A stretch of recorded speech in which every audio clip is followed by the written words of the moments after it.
mama was a whore. Pip's name was Leroy. You see Leroy here? He got to thinking. And he solved your problem. And his. But you better have some for me tonight. One last chance, mama. I need some money. Please. You were the one who knocked up my bitch.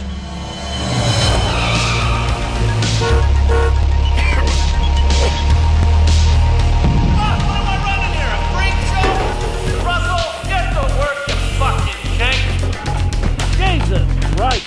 You can fuck me. I ain't his woman for no reason.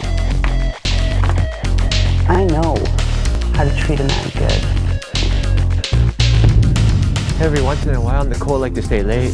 And whenever she do, we think she's up there rubbing one out. Oh. I think I used to hear her moan sometime. Leroy, you don't know nothing about rotten pussy.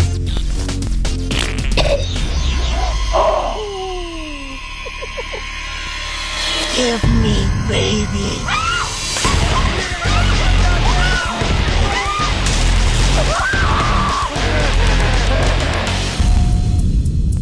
Get in the fucking truck.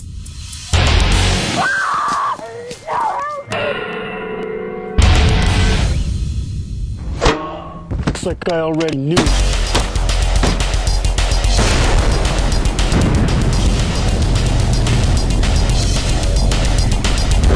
Gotcha, motherfucker.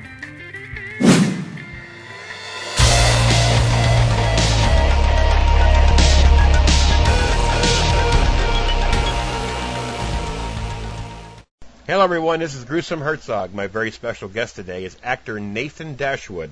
How you doing, Nathan? I'm doing very well, thank you very much. How are you? Pretty good. Thanks for coming on. Oh, no worries. It's great to be here. Thank you. We tried a couple times and our schedules didn't quite meet up. But finally, the day before Thanksgiving, we finally got it locked in. Yes, sir. Now, Here we are. you were in a bunch of horror movies. That one I really dug. The other ones I haven't seen yet. But if you want, we can start with, you know what it is, right? Gutterballs. I think that's, yes. Gutterballs, yes, sir. Gutterballs in 2008, you played the character AJ, and you had the luxury of working with Dan Ellis. That's, well, I wouldn't say luxury, but no, Dan's a great guy. Well, that's true. We had a good time together. He killed you, right? That fucker, he did. Yeah, so what you said is true, right? No. Well, yeah, I guess it's true then. Yeah. Anyway, now, anyway, he's a jerk. Anyway, well, you know what, Rob Carpenter's an asshole, too. You know that. Sorry, Rob. I love you, Rob. I love you, Rob. I love you. No, don't apologize to that guy. Anyways, Gutterballs. Now, I talked to Dan about it, of course, because he was the janitor / BTK killer. Now, right. Now this obviously was your first horror movie, correct? That was my first horror film, yes it was. Now, you probably get asked this 1,000 times, but I'm going to ask you, what was the experience like, not alone to get, in a horror movie, but to actually be killed? You know what I mean? Right. Well, actually, initially, I auditioned for this film about 2 years before it was made, and it was a completely different script. Okay. And actually, I was cast to be Patrick, who was a different character. There was the storyline was completely different. Yeah. It was like set, the rape happened, and then 10 years later down the line, everybody's kind of changed and screwed up from that one rape that Steve made us do. Right. But for whatever reasons, that did not happen, and I was totally bummed out because I was super stoked to do this film, and it just didn't happen. So a year later, I get a phone call saying, so Gutterballs is happening again, but it's completely different, so we want you to come in and reread for characters. So I read for Patrick, Joey, and AJ. And basically, Ryan was like, okay, those are all great. What do you feel? I'm like, actually, I really love the character AJ, so I would love to play AJ. So he mulled it over, and sure enough, I got cast as the role of AJ, and I was super stoked about it. Good deal. Good role, too, by the way. Yeah. You did a good job on her. Yep. Thank you very much. Mm-hmm. So the experience on set, I mean, it's a throwback film in the 80s. We're all wearing these funky outfits. It was a whole lot of fun. long hours, but we were just such a tight-knit group at that time that we all got along so much. It was just a pleasure to be on set every single day. Yeah, like I told Dan, the Gutterball movie was more of a impact for me because, as you know, I'm a horror fanatic, as you know, and I'm also a avid bowler, and I bowl in the league. So, you combine them two, of course I'm going to watch it. And it was quite interesting to, Steve, Alistair Gamble. Now, right. I know he's obviously the acting and personally he's different, but the guy can holler. He's very good at it. Yes. Yes, he can. And he's very talented, and I hope he knows that because he played that part. When I was watching it, I wanted to put my hand into the screen and punch him in his face myself. So I guess he's doing his job, right? You know what I mean? He's playing the part perfectly well. But that's joke. Now I don't mean it harshly, but Steve was Alistair had a damn good performance in that. And of course, Dan was the poor Dan. No, Dan did a good job in there too. And the whole cast did a very well job, and I enjoyed it. I wish that movie would be more widespread so everybody can see it. Because I know when I mentioned about gutter balls, people look at me like I have three eyes or something. They don't understand what I'm talking about. But I'm hoping one day that people can see this. I'm telling you something. There's a lot of bowlers that bowl in leagues in Pennsylvania. If they would get a sniff of this, every one of them would watch it. Just for the simple fact is they're bowlers. You know what I mean? Right. So I'm hoping that one day that thing can really spread its wings and get out there. And so the next one that I want to talk to you about now, I know it's a spin-off. It's a comedy, comedy horror type thing. And I think Leslie Nielsen was in here, correct? Stan Helsing? Yes, sir, it was. Stan Helsing in 2009. Now I got to ask you this simple question. Now, hopefully, now you worked with Leslie Nielsen in this movie, right? Or yes, I did. Okay, you did. Now, what is he like? I mean, in person. I mean, I only see him on stage. Leslie Nielsen, man, he is hilarious. The moment that I met him, I got onto set. I was in my wardrobe. I went through makeup and all that stuff, and I walked on set, and there's Leslie, and he's got his personal assistant there, and he's getting fanned down by this guy who's like a super nice guy as well. And Leslie's like, turns to me and says, "Hi, I'm Leslie Nielsen," and I'm like, "I know who you are. I am Nathan Dashwood. It's such a pleasure meeting you. You were like one of my childhood heroes growing up." Mm-hmm. And he was so humble about it. And he looked at me like, "Really? Like that? Well, thank you very much. That means so much to me. Like, there's no way I could have been, growing up on his films." And he was just, no ego whatsoever. And he's like, "Do you want in on this fanning?" And I'm like, "Hell yeah, I do." So we were sitting there getting fanned by Leslie Nielsen's personal assistants while we were waiting to shoot. That's cool. That's cool. Yeah. That's a good story for later on down the road in your career. I mean, Leslie Nielsen. It's funny about Leslie Nielsen, real quick. I remember him in a movie called Journey to the Center of the Earth back in 1959, I think it was. And back then, he was known more of a drama actor, like a serious actor. But then he went to the comedy and the Naked Guns. He's just so damn good at it. He just flourished at it. Yeah, he was great. Yes. Yep. And the beauty thing about him, when we were filming and stuff, we have our lines, but a lot of times in comedy, the director, like Bozanga, he was very flexible, especially with Leslie, to just let Leslie be Leslie. Just here's your lines, here's your guideline, I guess. Yeah. And Leslie just went with it, and he's like spinning off on it, doing whatever he has to do. And this is like my first time on like a huge production, so I had to do whatever Leslie did. So if Leslie was doing something, I had to go and do it. And there's actually a whole bunch of outtake stuff that never made it to the final production. But it was so much fun working with him and improvising with Leslie. And actually, when off camera, in this film, Leslie's dressed in drag, so he's a woman. That's funny. So he played a waitress. So we'd be sitting there in the cast area and stuff, and I'd be sitting with Leslie, and people would be walking past, and Leslie would just keep farting. Just big, loud, obnoxious farts. And I'm kind of like, what the fuck? And people, and it being Leslie Nielsen and stuff, not one single person would say a word to him. Everybody kind of hear it, look, and kind of like, oh, I never heard that, and walked away. And Leslie turns to me and he's like, shows me he has this fart machine in his pocket. So he just like squeezes it, makes this fart noise, and makes this this motion that he farted.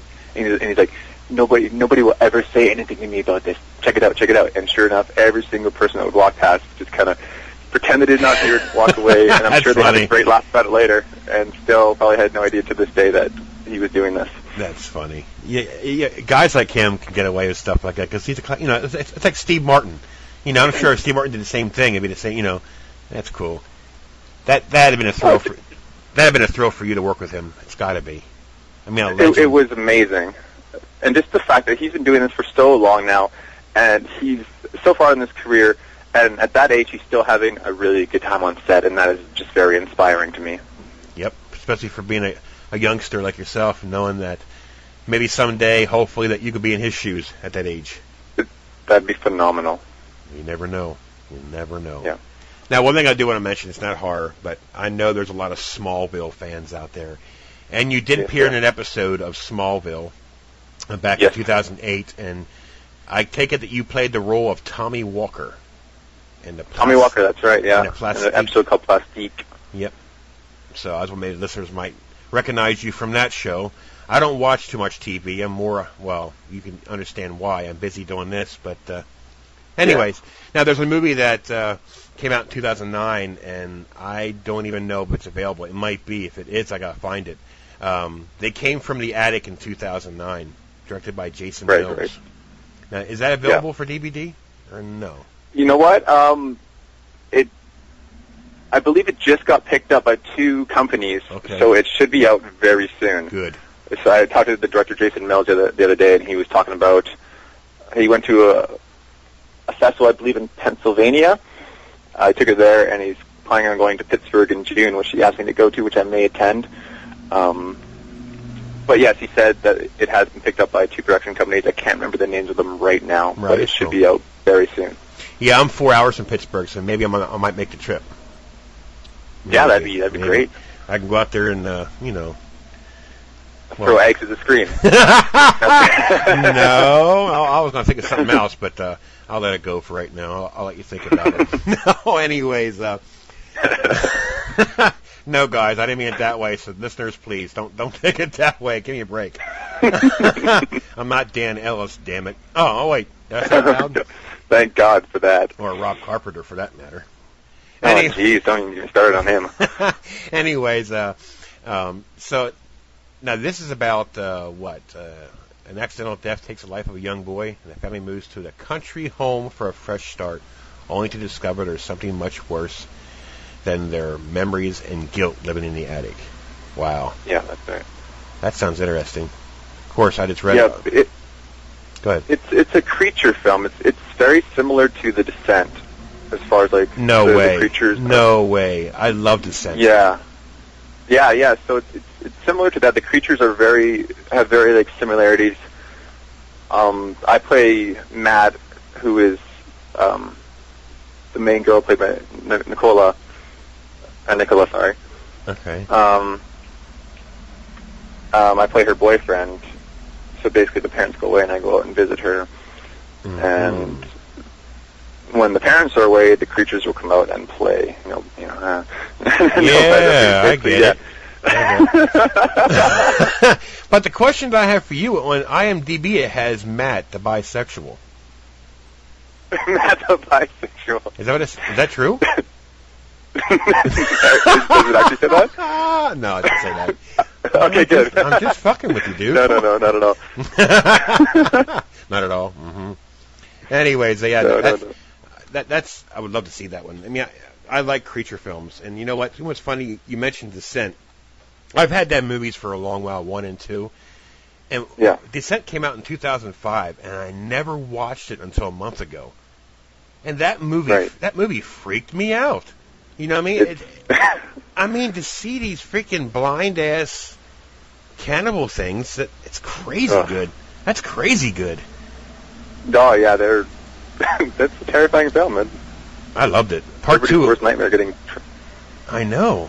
Sorry? I mean, being in the dark like that. Well, forget it. No, thank you. Anyways, the great thing about that came from the attic was we filmed at this house out in Ladner, British Columbia, which is about 45 minutes away from downtown Vancouver. So it's kind of out in the country. There's a lot of farmland. It's really small. And the house we were filming at is actually owned by the city. I believe, I don't quote me on this, but I believe the story was the family owned this house, and I think there was a death in that house. Oh, really? Possibly suicide. And it's apparently notoriously haunted. So they didn't want to keep the house. So they just gave the house away. So, and this is what we were filming at. And this house is huge. There was barely anything in it. Creepy place. There was a guy that watches the house, and he said he's seen things and heard many stories about the house. And if you walk around the house, and you totally could be haunted. There's chalk symbols upstairs on the floor that are kind of brushed out, but you can still see that somebody was doing something up there. Right. Some sort of stance. I have no idea, but it was a terrifying place to be. The basement was the bathroom was in the basement, so everybody was going down in pairs. What? They were nobody wanted to be alone in the basement in this house that was haunted. Well, that's funny you mentioned that, because I got a story similar to that, not quite similar, but I guess back in, might be 2 or 3 years now, there was a Amish school shooting down here 10 minutes from my house where an English guy, when I say English guy, I mean a guy like you and I, that walked into a Amish school. Amish schools are small, and he killed 10 Amish girls, point blank gun, shot him in the head, and then he killed himself. But the reason for the story is the house that he built, a friend of mine moved in there. Okay, so they asked me to come over and visit them, and I kid you not, knowing what he did and how much of a whack job he is, when I walked into that house, I felt this weird presence. Right. I was creeped out for the first time, because you get that funky feeling. And my friend tells me is all through the house, all the heater vents in the house were clogged or were blocked, so the house was never heated. Really? Some weird shit like that. So, oh boy.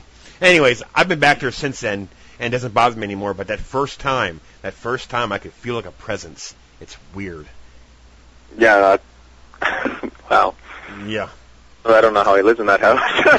I'd be like, I'm out of here. Yeah. Very nice deal, but you keep it. Yeah. I know. The next movie that Dan was talking about, as you know, Hangar in 2009. Yes. It's directed by the master, Ryan Nicholson, and stars the lovely Debbie Rochon and Danny Ellis. Oh, yeah. And, of course, yourself. And I imagine it was, he played Melvin the tranny, Lloyd Kaufman. Yep. And you played Hanger. I play Hanger. Now, this is basically a lead role for you, right, in a sense, because it's basically about you, the Hanger character, right. Correct? Now, what was that? Right. Now, what was that experience like, going from gutter balls as a team player to basically you being the creature-esque monster? It was a good transition, because I like playing a lot of different characters. Mm-hmm. So I was playing a dick in gutter balls that ends up getting slaughtered. So now it's time to reverse it up, and I finally get to slaughter some people, which was a lot of fun to do. The makeup was so incredibly done on this thing. It takes about 3 or 4 hours to get this makeup on. Just this disgusting feeling of putting glue all over your face and sitting there in this chair while they do it, and there's nothing else you can do. And actually, I could only see out of one eye. Right. The other eye is destroyed, and I cannot see out of it. So I had to, when I had the makeup on, for the first few days, I had a guide to take me everywhere I went, because my eyes couldn't adjust to where I was going I tried. I'm like, I can do it. I can do that. I walked. I crashed into a light. I'm like, oh, apparently I can't do this right now. So from then on out, we had this guide. Well, after a while, I got used to it. You know, the conditions. We were filming out in this place called Wally. It was wow. The area we were in was just insane. We're in this motel, which I think was a place. There's a mental hospital called Riverside in around Vancouver, Coquitlam, and I believe people that were not able to stay there anymore got shipped to this motel, which was, you know, you could stay there, and the motel was bizarre, and the people there were even weirder. One of the days we were there, a guy screaming and yelling, and he's sweeping like dust out of his motel. Get out of here! Get out of here! And he thinks there's demons in his place, and he's trying to sweep them out of his place. I'm like, okay, it's a little weird. Yeah. Another guy called the police on our film crew, saying that we were from the Picton farm, who was a serial killer here in Vancouver that had been caught. So he said that we were from the Picton farm and we were trying to kill him. Oh God! And I can imagine what these people that are sick in the head were possibly thinking with all of us walking around with this crazy makeup. They must have been losing their minds. Yeah, thinking, right. Oh my God. Oh my God. I'm definitely not crazy now. There's these creatures out here and they're going to kill me. Oh, geez. Imagine that. Oh man. But now, yeah, some wild stories out there. Now, is that your picture on the cover? Is that you? Mm-hmm. Okay. That is me. That's got to be a thrill too. I mean, you're actually your first character as being some dick that turns into I guess it's like a rat monster or whatever. But you know, that's gotta be a thrill to you though. I mean, that's pretty cool though. You think about it, you know. Oh, it's crazy cool. Yeah, I mean, there's no other. The feeling about it is just remarkable. But I've yet to find it. I mean, I know it's on Amazon, but I'm trying to find other areas other than Amazon. But I might have to go to Amazon and buy it, purchase it. But I do want to see that one. You know, I tried to get Dan to get me a copy of it, but, you know, I'm going to just poke myself in the eyeball, you know. No, as far as I know, Dan just sits on a pile of them and just guards them like a hawk. Because he didn't want anybody to touch. No, I'm just joking. I'm still waiting for a phone call from him, but, you know, he's kind of let me down, but, oh, well. It's all in fun. Now, how was Debbie Rochon to work with? I mean, I know a lot of actors dig her style of, you know, getting her roles down and having some fun. Well, actually, unfortunately, I personally did not get to work with her. Okay. Which sucks, because in the film, she actually plays my mother. Oh, okay. So she flew down, and I went to set on the very first day just to check everything out. I was not on set that day. And I got to meet Lloyd, I got to meet Debbie, and she's a sweet lady. I mean, she's gorgeous, of course, and, you know, she was very professional and very friendly. So it was a real pleasure to meet her, and unfortunately I did not get to necessarily work with her, but I got to be in the same film with her. But yeah, she's a great woman. Yeah, she's in a lot of good movies, I'm telling you what. I mean, oh yeah, she's one of them stream queens. Yeah. Now, is there any other new projects that's in the makings that you're involved in? Yeah, Wade Gibb from Gutterballs and Hanger. Him and I, as well as other people, actually produced a horror film called Shifter. Ooh. The name may or may not change depending on what's happening right now. It's a vampire film. Nice. We shot this last summer. So as of right now, the film is completed, and right now we're in sound editing. Okay. So everything's been. I've seen a screening of it. We had a private screening. But the sound was not mastered. So right now, we're I'd say about a month and a half away from finally mastering the sound. So from there, we will be, you know, promoting it and hopefully getting it on shelves very, very soon. Sweet. Can't wait to get a copy. Yeah, I play a stoner Knock knock. Actually, me and Wade both play stoners in the film, so we're kind of the comic relief, I guess, in the film. Yeah. Yeah. I just tried to throw some comic relief, but it went over your head. I went, hope I get a copy. Knock, knock. You totally blew me off. You totally blew me off. You prick. No, once we get this thing going, I can sure send you off a copy. Oh, now you say it after I bust your balls. And I'm sure you'll give it huge reviews. No, I was joking. I will. Hey, you know what? It's funny you mention that. I am not, I've seen people who rate movies that I think it's unfair, but I'm not an unfair person. I give everything I think that the lowest I rated a movie was a 5. I don't go any lower, maybe a 4. I don't go any lower than that. It takes money to make a movie. You have to show some respect. That's just my opinion. Maybe I'm old school. Yeah, I mean, the time and effort that goes into every single film. Yes, I agree. It's a commitment. I agree. I mean, and anybody that has the will to make a movie and actually follow through with it all the way to the end. Yes. Hats off to every single one of you, because it is a hard job and it takes a lot of time and a lot of money. It takes a lot of money to do this. Yes, it does. Stuff. And what frustrates me is you got these certain people that, that movie stinks. I give it a 0 out of 10. You know what? I'll say this and I'll say this again. You need to dissect on how much it actually costs to make the movie. If you only have $15,000 to make a movie, then you're going to have to do the best that you can with it. I mean, it's not going to be a fucking $1 million movie. I mean, come on, people. No. How about you make one for $15,000 and see how good yours looks? It's easy. Exactly. It's easy to make a comedy at $15,000. That's pretty easy.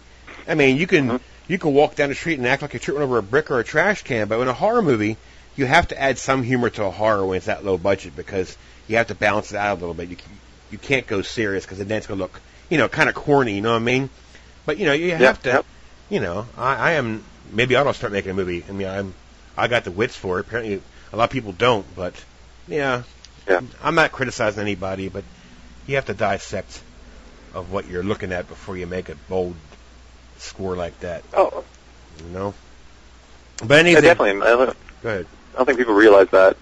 Even you got to pay every single person on that crew. You got to pay the cast. You got to pay the catering, the makeup. Like, you guys look at this makeup and you're like, oh yeah, blood and splatter. That stuff costs a lot of money. The prosthetics cost a lot of money. Damn right it does. And then the work that goes into all that stuff. The makeup artists work so hard creating these, putting this workout together. It's 4 hours to put it on.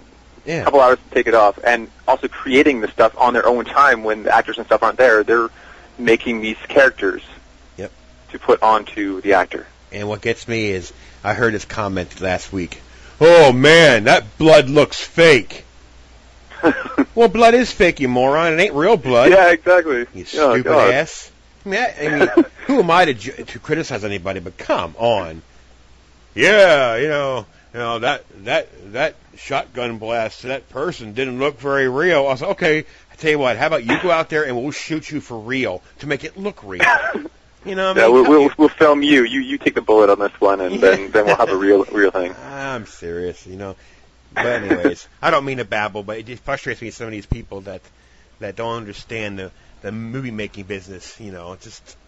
All I'm going to say, Nathan, you did a damn good job in Gutterballs, and I'm anxious to see Hanger and the Attic movie, and I'm also going to check out Stan Helsing. But I do appreciate you coming on and spending time with me. I mean, I know you heard stories about me being a prick, Dan and Rob, but and they're all true. They're all true. It's been the most painful interview I've done to date. Let's see when I'm so glad you're letting me. No, I was joking. Yeah, let's see whenever I ask you to come on again. Mm-hmm. I'll bypass you for a Jingle Bug beat. You know what? It's about time. I'm passing the torch along. That's fine with me. No, you're cool. You're a good guy. But usually we chat like real early in the morning because of the time difference. So we'll keep in touch. Yeah, that's right. 3 hour time difference. No, that'd be great. And thank you so much for having me on. No problem. I really appreciate you coming on again. And sometime down the future, when you get your the movie you talked about up and coming down the road, I'll review it, and then maybe we can have you come on later on to share your stories about that one. Maybe you can get maybe you can get one of your cohorts from Gutterballs in there too. You know. Yeah, that'd be great. I mean, I'm sure Wade would love to do it. So yeah, have a double teamer. Yeah, that'd be cool. Yep. no, I meant, you know, man. I know what you mean. I got a dirty mind. I'm sorry. As a matter of fact, I'm doing an interview on Monday. 3 people at one time. They're on the same movie. It's so that's kind of you know, when you're in the interviewing business, like I just started this. You know, I'm 4 or 5 months ago, and when you interview 3 people, that's a challenge. I mean, you really have to stay focused on who's talking. I mean, who's talking to you, who that is. You know, I mean, it's easy, but it overlapping each other. Yeah. Yeah, it takes a lot of talent to be able to do that. But you know, people dig my interviews, so I just keep doing them. What the hell? It's fun. I try to have fun. And Great times. All right, Nathan. Thank you very much, and you take care of yourself. And I appreciate you coming on once again. And I'll make sure that I'll post this and put attention Rob and Dan on top of the. Please do. I will. And then we're gonna have the anti Dan and Rob website that you can link onto it right afterwards. Now you see my Rob interview, right? I put attention Dan Ellis. Did you see that? yeah, I saw that. Yeah, I saw that. I'm sure he did too. Anyways, all right, Nathan. You take care, buddy. Nice talking to you. All right, take care. Have a good one. Bye-bye. Bye now.